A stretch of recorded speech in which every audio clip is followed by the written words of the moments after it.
Welcome to another episode of the Art of Product podcast. I'm your host, Derrick Reimer, and today I am joined by nobody.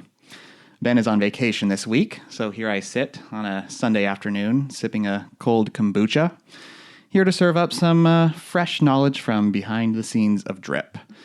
So today I thought it'd be fun to share with you a little experiment we've been doing at Drip as we kind of think about how to scale the system to handle ever more customers.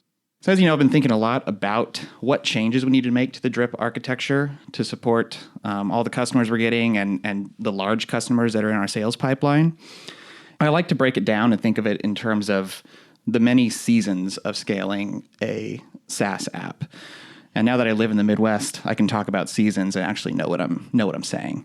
So the first season is a relatively simplistic architecture that's optimized for moving really fast. And that's definitely the approach we took with Drip. We had one big master database sitting at the middle and a nice Rails app sitting on top of it. And we could just crank out features really fast and everything was good until we started getting a couple hundred customers and then a couple thousand customers. And at a certain point, we realized, well, this master database is becoming a bottleneck. And so what do? Well, first you add all the indexes that you can possibly add. And once you've done that, we started, of course, denormalizing our data, storing it in multiple places, different copies in different formats, optimized for the way we want to access it. And at a certain point, synchronizing your denormalized data becomes a bottleneck. And that progression just continues. And what I'm describing here is, I like to think of it as the incremental evolution of a system. And that is the most prudent way to approach it rather than constantly reinventing the system that you're working with. And it's least risky too, because you can just stop every couple of months, say, and evaluate the areas that are starting to be problematic for scaling. And then you can look at ways to improve that just enough to get you past that hurdle and you can get back to building features. And that process has served us really well, but we're now at the point where we're having to think at an even larger scale.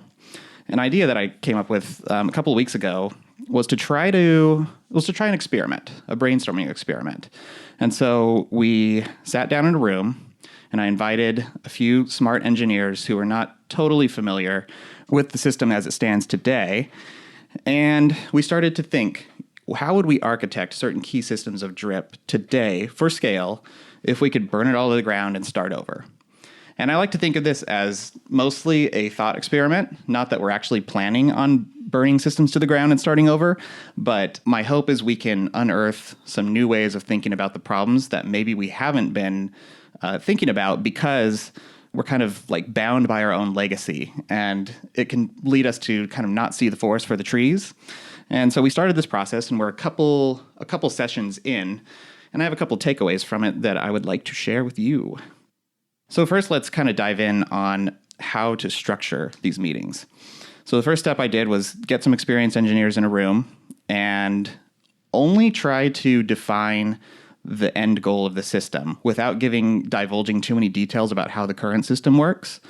So, for example, we started by tackling our deliveries system. And so I could kind of define all the parameters. I could say, we need a system that is capable of rendering and sending X thousand emails per second.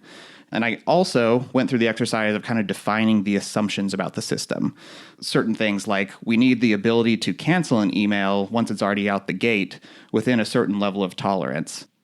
So the first step is to just kind of map out the minimum set of requirements and assumptions, and then begin the brainstorming process. And so that's kind of where I turned it loose on the engineers who are not so familiar with the system and just tried to do a lot of listening. And so we were in front of a whiteboard and we just kind of started drawing diagrams and saying, well, if you introduce a queue here and then you could pass, data into this system. And, oh, by the way, where would we store that data in a way where we can have, 5,000 threads writing to it all at the same time?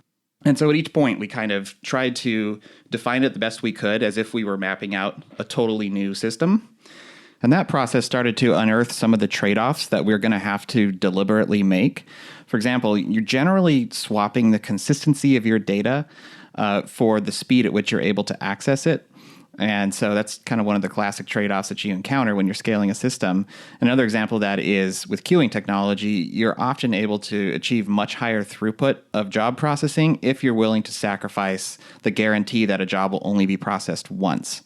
And the second thing it unearthed for us was new ways that we should be thinking about storing our data and different formats of storing it and the systems to store it in so that we can get at that data with extremely high concurrency.